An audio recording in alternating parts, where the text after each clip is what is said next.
अस्सलाम वालेकुम। उम्मीद है आप सब ठीक ठाक होंगे। Welcome to my channel available education.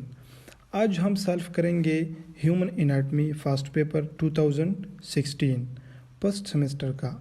तो आप लोग इस पेपर में देखेंगे कि इसमें किस तरह एमसीक्यूज़ आते हैं, किस किस चैप्टर से आते हैं और इसको हम इजीली किस तरह सॉल्व कर सकते हैं। तो बिना वक्त ज़ाया करके हम स्टार्ट करते हैं। Question number 1, ipsilateral means organ which are on the same side of the body, on the right side of the body, on the opposite side of the body or on the left side of the body। तो एप्सी literal meaning है कि वो parts of body या वो organs जो same side पर हो उसको हम एप्सी लिटरल कहते हैं। तो इसमें जो ऑप्शन है ए ये करेक्ट है। Ipsilateral mean organ which are on the same side of the body. Question number 2, the study of structure of different systems of human body is studied in। देखिए structures body के different system के structure, reproductive system, kidney system, circulatory system, इस तरह body में respiratory system, digestive system, बहुत सारे system है हमारे बॉडी में। तो इसको हम अगर स्टडी करते हैं तो किस ब्रांच ऑफ एनाटॉमी में स्टडी करते हैं? ये एनाटॉमी के ब्रांचेस है। तो basic anatomy, systematic anatomy, clinical anatomy, regional anatomy. तो इसका जो करेक्ट ऑप्शन है वो है सिस्टमेटिक। हम एक सिस्टम, पूरे सिस्टम को स्टडी करेंगे। तो उसमें आप देख लें, अगर रिप्रोडक्टिव सिस्टम है तो हम पूरे सिस्टम को स्टडी करेंगे, अगर रेस्पिरेटरी सिस्टम है तो हम पूरे सिस्टम को स्टडी करेंगे, अगर इस तरह सर्कुलेटरी सिस्टम है तो हम इसको पूरे सिस्टम को स्टडी करेंगे। तो इसका जो स्टेटमेंट है उसमें कह रहा है the study of the structure of different system. तो इसमें हम सिस्टम्स को स्टडी करते हैं। तो इसका जो करेक्ट ऑप्शन है वो है systematic anatomy. Question number 3, the movement of a limb toward the body and coronal plane. सबसे पहले आप स्ट्रक्चर में देख ले कि कोरोनल फ्लेन क्या है। कोरोनल प्लेन के बाद movement of limb toward body, body के पास आता है, बॉडी से अवे नहीं जाता। तो बॉडी के जो पास आता है तो इसका करेक्ट ऑप्शन है एडक्शन। एडक्शन मीन ऐड होता है, समथिंग जो हम जिसको प्लस हम कह सकते हैं कि हम इसको ऐड करते हैं। तो एडक्शन का मतलब क्या है कि ये लिम्ब जो है ये बॉडी के पास आता है और बॉडी का जो मेन मिडन फ्लेन है या हम मिड पॉइंट कहते हैं या मिड लाइन कहते हैं तो इसके पास ये आता है। तो इस वजह से movement of limb toward the body, body के तरफ और कोरोनल फ्लेन में। देखिए कोरोनल प्लेन क्या है, तो सबसे पहले कोरोनल प्लेन को समझना है। Then movement of limb toward the body, अब बॉडी के पास आता है लेकिन कोरोनल फ्लेन में, तो इसको हम क्या कहते हैं? एडक्शन। ये जो इसको करेक्ट किया है सी ऑप्शन को, तो ये सी ऑप्शन जो है ये गलत है। Now question number 4, in inversion the sole of feet are directed in. इस स्टेटमेंट को सबसे पहले आप समझ ले, इनवर्जन और ई वर्जन क्या है। तो इनवर्जन में सबसे पहले हमारे पास क्या कहते हैं कि सोल ऑफ फीट ये इनवर्जन होंगे, इनवर्ज होंगे। ठीक है, इनवर्जन का मतलब ये है कि एन हमेशा इन साइड के लिए इस्तेमाल होता है। तो देखिए इससे पहले हम मीडियल और लेटरल डायरेक्शन को समझते हैं। मीडियल डायरेक्शन बॉडी के मिड पॉइंट को हम मीडियल डायरेक्शन भी कहते हैं और लेटरल साइड को हम लेटरल साइड या लेटरल डायरेक्शन भी कहते हैं। इस इमेज में आप देख लें कि ये मिड लाइन, बॉडी का जो मिड लाइन है इसको हम मीडियन प्लेन कहते हैं और जो लेटरल है अवे ऑफ द बॉडी उसको हम लेटरल कहते हैं। तो इन्वर्जन में देख ले जो सोल ऑफ फीट है वो किस तरफ है, वो मीडियल साइड के है। दोनों फीट को देख ले तो दोनों मीडियल साइड के है। तो इस वजह से हम इस इन्वर्जन को मिडिल डायरेक्शन भी कहते हैं। तो इन्वर्जन में जो हमारे फीट है, जो हमारे सोल ऑफ फीट है, ये दोनों किस डायरेक्शन में होंगे? मिडिल डायरेक्शन में होंगे। तो इसका करेक्ट ऑप्शन हमारे पास क्या है? Medial direction. अब ये भी हो सकता है कि आपको दूसरे क्वेश्चन में कहे कि eversion of the sole of feet are directed to या डायरेक्टेड इन, तो वो कौन से डायरेक्शन में हो? एवर्जन में हमेशा फीट, सोल ऑफ फीट जो होंगे वो अवे होंगे, लेटरल डायरेक्शन पर होंगे। तो इसका करेक्ट ऑप्शन हमारे पास क्या होगा? Lateral direction. लेकिन इन्वर्जन में इन साइड याद रख ले तो मिडिल साइड पर मिडिल डायरेक्शन में सोल ऑफ द फीट होंगे। Now question number 5, sutures of the skull are the example of. Sutures, देखिए स्कल्स में जो बोन हमारे पास दो बोन के दरमियान में जो जॉइंट होता है वो इसको हम सूचर्स कहते हैं। लेकिन वो जॉइंट किस से बना है, किस तरह जॉइंट से वो बना है, ठीक है। Fibrous joint, synovial joint, cartilaginous joint, hang joint. देखिए जो सूचर्स है, जो हमारे पास स्कल्स के जो बोन्स है उनके दरमियान मूवमेंट है नहीं, तो इसके दरमियान मूवमेंट नहीं है, तो साइनोवियल जॉइंट में भी मूवमेंट है, कार्टिलेजिनस जॉइंट में भी मूवमेंट है और हैंग जॉइंट में भी मूवमेंट है। लेकिन फाइब्रस जॉइंट को देखें तो इसमें मूवमेंट नहीं है। दूसरी बात, ये हार्डली कनेक्टेड है दोनों एक दूसरे के साथ, इसमें मूवमेंट पॉसिबल नहीं है और ये हमारे ब्रेन को प्रोटेक्शन करता है, तो इस वजह से ये फाइब्रस जॉइंट है, इसमें मूवमेंट नहीं है। और सूचर्स भी हम उसको कहते हैं जिसमें मूवमेंट ना हो और वो फाइब्रस से बना हो, एक दूसरे के साथ हार्डली कनेक्टेड हो, तो उसको हम सूचर्स कहते हैं। और इस तरह हमारे स्कल में बहुत सारे सूचर्स है, आप स्टडी कर लें। Now question number 6, elbow joint is an example of. अब जो हमारा एल्बो है ये ह्यूमरस और अल्ना, रेडियस और अल्ना के दरमियान जो जॉइंट है, ये जॉइंट कौन सा जॉइंट है। जॉइंट के हमारे पास अक़साम है, ठीक है, लेकिन एल्बो में जो जॉइंट है वो किस किस्म का है, वो किस तरह का है। देखिए pivot joint, ball and socket joint, hang joint, ellipsoid joint.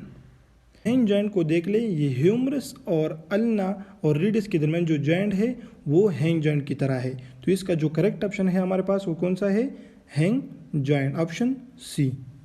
Question number 7, free movement occur in. Free movement किस में होता है, हैंग जॉइंट में, सैडल जॉइंट में, बॉल एंड सॉकेट जॉइंट में एंड कॉन्डलाइड जॉइंट में। सॉकेट जॉइंट में आप देख ले तो इसमें हर तरफ प्री मूवमेंट होता है, एडक्शन भी होता है, एबडक्शन भी होता है, फ्लेक्शन भी होता है, एक्सटेंशन भी होता है, सारे टाइप के जितने भी हमारे पास मूवमेंट्स है सारे मूवमेंट्स इसमें हो सकते हैं। तो इसका जो करेक्ट ऑप्शन है वो है C, free movement occur in ball and socket joint. Question number 8, the joint capsule is present in. Joint capsule किस में प्रेजेंट होगा। फाइब्रस जॉइंट में देखिए तो इसमें हार्डली फाइबर होंगे और ये एक दूसरे के साथ कनेक्ट होंगे, तो इसमें कैप्सूल होगा नहीं। Synovial joint, yes synovial joint में जॉइंट कैप्सूल होगा। तो देखिए क्वेश्चन नंबर 8 में ये बता रहा है कि जॉइंट कैप्सूल इज प्रेजेंट इन, तो इसका करेक्ट ऑप्शन हमारे पास है synovial joint. Question number 9, question number 9 में क्या कह रहा है, sternum is the bone of appendicular skeleton, upper limb, axial skeleton and lower limb. तो स्केलेटन को हमने दो हिस्सों में डिवाइड किया था, आपको अगर याद है तो axial skeleton and appendicular skeleton. Appendicular skeleton में लिम्ब्स हमारे पास साइड पर आते थे, एक्सियल स्केलेटन में स्कल, स्टर्नम, थोरेसिक जितने भी रीजन है, ठीक है, रिब्स है। तो स्टर्नम किस में आता है, ये थोरेसिक केज में आता है और थोरेसिक केज आता है एक्सियल स्केलेटन में। तो करेक्ट ऑप्शन इसका क्या है, सी, axial skeleton.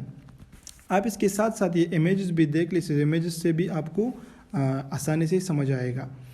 The central elongated and tubular part of the long bone is called. अब देखिए सबसे पहले तो हमने लॉन्ग बोन्स को देखना है, ये दोनों है लॉन्ग बोन। फिर लॉन्ग बोन में दो पार्ट हम बेसिकली स्टडी करते हैं, एक है एपिफिसिस एंड दूसरा है डायाफिसिस। तो एपिफिसिस इस साइड को कहते हैं और डायाफिसिस इस साइड को कहते हैं। तो जो सेंट्रल इलांगेटेड, ये जो लार्ज इलांगेटेड और सेंट्रल है, जो सेंटर में है दोनों के दरमियान एपिफिसिस, दोनों एपिफिसिस के दरमियान जो सेंट्रल एरिया है ये ट्यूबुलर शीट है, ठीक है, ट्यूबुलर पार्ट है, ये एक ट्यूब है, इसके अंदर क्या है, बोन मेरो, और ये लॉन्ग बोन है। हम लॉन्ग बोन्स में इसको स्टडी करते हैं, जितने भी हमारे बॉडी में लॉन्ग बोन्स है इसका जो इलांगेटेड पार्ट है वो है डायाफिसिस। करेक्ट ऑप्शन क्या है, B. Question number 11, the bones whose greater part is buried in the tendons are called। देखिए ये तो बच्चों को भी आता है कि हमारे पास वो बोन जो ज़्यादातर हिस्सा इसका क्या है, वो टेंडन में है। मतलब ये है कि ये सारा का सारा टेंडन में है। इसके एक तरफ भी टेंडन है, दूसरी तरफ भी टेंडन है, ये टेंडन्स के अंदर है, तो ये बोन है सेसामाइड बोन, ये बोन भी इसको कह सकते हैं। Question number 12, there are dash interior intercostal spaces. Interior आगे कह रहा है, स्पेसेस कितने हैं? सबसे पहले ये स्टेटमेंट समझ लो, रिब्स हमारे पास है 12, तो स्पेसेस कितने हुए? 11। There are 11 interior intercostal spaces. Question number 13, the 11th and 12th ribs are dash। 11th और 12th ribs क्या है? फ्लोटिंग रिब्स है, ट्रू रिब्स है, पाल्स रिब्स है या टिपिकल रिब्स है? तो हमने 3 टाइप के रिब्स पढ़े हैं, एक है ट्रू रिब्स, एक है पाल्स रिब्स, एक है फ्लोटिंग रिब्स। ट्रू रिब्स वो है जो स्टर्नम को डायरेक्टली अटैच हो, फर्स्ट 7 जो है ये स्टर्नम को डायरेक्टली अटैच है। पाल्स रिब्स जो डायरेक्टली अटैच ना हो, इनडायरेक्टली अटैच्ड हो, इस इमेज में आप देख ले। और फ्लोटिंग रिब्स वो है जो स्टर्नम को अटैच ना हो, वो सिर्फ फ्लोट करता है, थोरेसिक रीजन में फ्लोट करता है, ये आगे की तरफ किसी के साथ भी अटैच ना है, ना तो डायरेक्टली अटैच है ना इनडायरेक्टली अटैच है। इस इमेज में देख ले, ये दोनों हमारे पास क्या है? Floating ribs. 11th and 12th ribs हमारे पास क्या है? Floating ribs. Question number 14, the tubercle of the rib makes a joint with the dash of the corresponding thoracic vertebra। पहले ट्यूबरकल क्या है? ये रिब में ये पार्ट, इस पार्ट को हम क्या कहते हैं? ट्यूबरकल।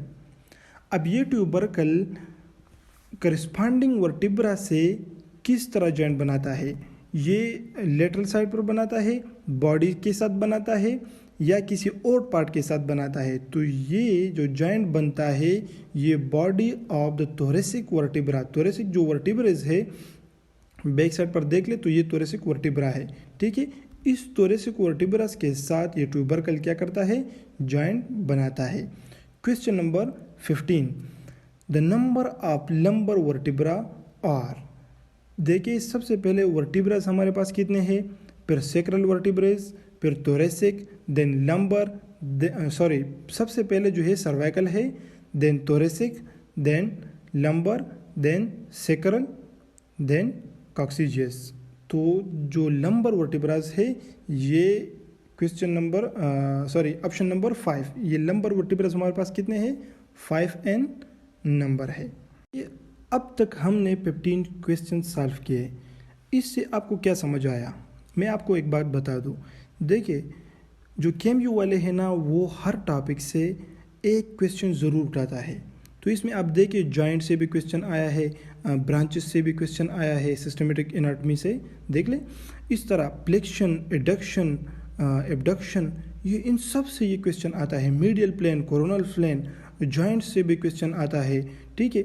इस तरह आप देखें तो axial skeleton, appendicular skeleton, bone में आप देख ले फर्दर तो एपिफिसिस, डायपिसिस या सेसामाइड बोन जो है, या रिब्स की कितनी तादाद है, या रिब्स में कितनी तादाद फ्लोटिंग है, या रिब्स में कितनी तादाद, इस तरह जो बहुत सारे क्वेश्चन हैं हमारे जहनों में, अगर वो क्वेश्चन आए या ना आए, लेकिन वो अगर आपको टॉपिक दिया है तो वो टॉपिक आपने डिटेल में स्टडी करना है। और देन केएमयू वाले किसी भी तरह से कहाँ से भी क्वेश्चन आ सकते हैं। ये तो 2016 का पास्ट पेपर है, अगर अभी के पास्ट पेपर आप लोगों ने देख ले तो इसमें बहुत सारे क्वेश्चन जो है वो आपको सरप्राइज़ लगेंगे कि ये किस टॉपिक से आया है, किधर से आया है। तो टॉपिक्स आपने सब के सब टॉपिक्स आपने डिटेल में पढ़ने हैं। इंशाल्लाह 15 के बाद हम नेक्स्ट वीडियो में डिस्कस करेंगे और इसको आप स्पीड से भी पढ़ सकते हैं। मैं इस वजह से आपको एक एक पॉइंट को डिक्लेयर कर रहा हूँ कि इस तरह के स्टूडेंट्स भी है जिसने स्टडी नहीं किया हो और टॉपिक जो है वो डिटेल से ना पढ़ा हो, तो आप इस MCQs को भी डिटेल से पढ़ लें। इंशाल्लाह हो सकता है इससे भी MCQs आए। और ये बात याद रखें कि बहुत सारे क्वेश्चन रिपीट हुए हैं पास्ट पेपर्स में और रिपीट होते हैं, अब भी जो है ना क्वेश्चंस रिपीट होते हैं। तो पास्ट पेपर बहुत ही ज़रूरी है, आपने लाजमी पास्ट पेपर को पढ़ना है। Thank you so much. इंशाल्लाह मिलते हैं नेक्स्ट वीडियो में।